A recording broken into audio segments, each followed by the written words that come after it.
Good evening everyone. শতাব্দীর কিচেনে আপনাদের সবাইকে স্বাগত জানাই। আজকের রেসিপি নিরামিষ মূলোর ছেচকি।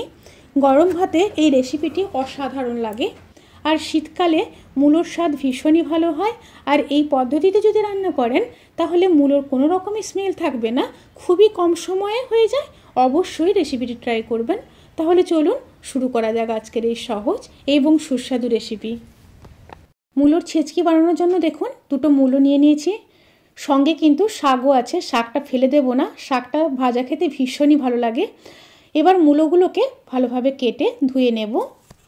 দুটো মূলোর খোসা খুব ভালোভাবে ছাড়িয়ে নিয়েছি। এবার মূলোগুলোকে গ্রেটারে গ্রেট করে নেব। তার আগে মূলোগুলোকে একটু কেটে নেব। এবার এক একটা করে মূলো গ্রেটারে এইভাবে গ্রেট করে নেব। এইভাবে সমস্ত মূলোগুলোকে গ্রেটারে গ্রেট করে নিয়ে তারপর ফিরে আসছি। সমস্ত মূলোগুলোকে গ্রেটারে গ্রেট করে নিয়েছি। এবার প্যানের মধ্যে সর্ষের তেল দিয়ে দেব। তেলটা গরম হয়ে গেছে, এবার বড়িগুলোকে ভেজে নেব। এখানে আমি 5-6টা বড়ি ব্যবহার করেছি। বড়িগুলো একটা সাইড হয়ে গেছে, এবার উল্টে দেব।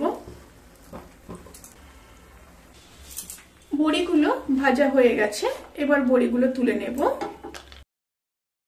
এবার ওই তেলের মধ্যে দুটো শুকনো লঙ্কা, 1/2 চামচ কালো জিরে দিয়ে দেব। একটু নেড়ে নেব। তেল থেকে যখন সুন্দর একটা স্মেল বেরোতে শুরু করবে সেই সময় গ্রেট করে রাখা মূলোগুলোকে দিয়ে দেব।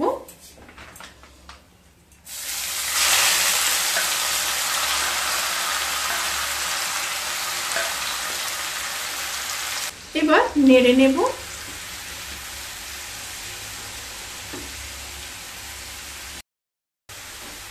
এবার দিয়ে দেব পরিমাণ মতো লবণ। লবণটা কিন্তু দেখে দেবেন, কারণ মূলো কিন্তু সেদ্ধ হয়ে গেলে অনেকটাই কম হয়ে যায়। আর দিয়ে দেব খুব সামান্য হলুদ গুঁড়ো, খুবই সামান্য। আবারও খুব ভালোভাবে মিশিয়ে নেব। এই সময় কিন্তু স্টিম অতি অবশ্যই হাইতে রাখবেন। হাই স্টিমে মূলোগুলোকে খুব ভালো মতো ভেজে নিতে হবে।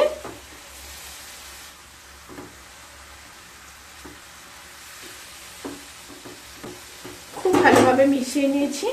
এবার দিয়ে দেব খুব সামান্য আদা বাটা, প্রায় 1/2 চামচ মতো। আবারও মিশিয়ে নেব।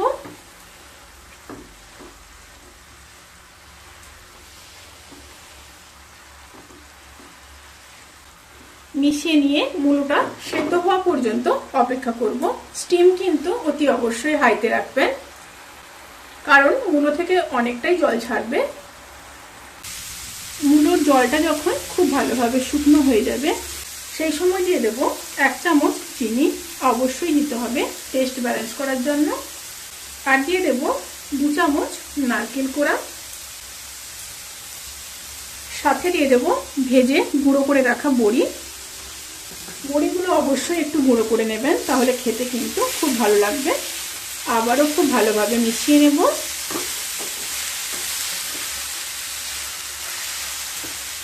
খুব ভালোভাবে মিশিয়ে নিয়ে 5 থেকে 7 মিনিট লো টু মিডিয়াম স্টিমে রান্না করে নেব।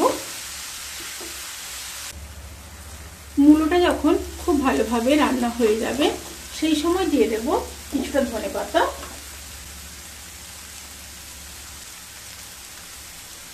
আর দিয়ে দেব 1 চামচ ঘি। অবশ্যই দেবেন, তাতে করে মূলোর যে স্মেলটা থাকে ওই স্মেলটা আর থাকবে না। খুব ভালোভাবে মিশিয়ে নেব।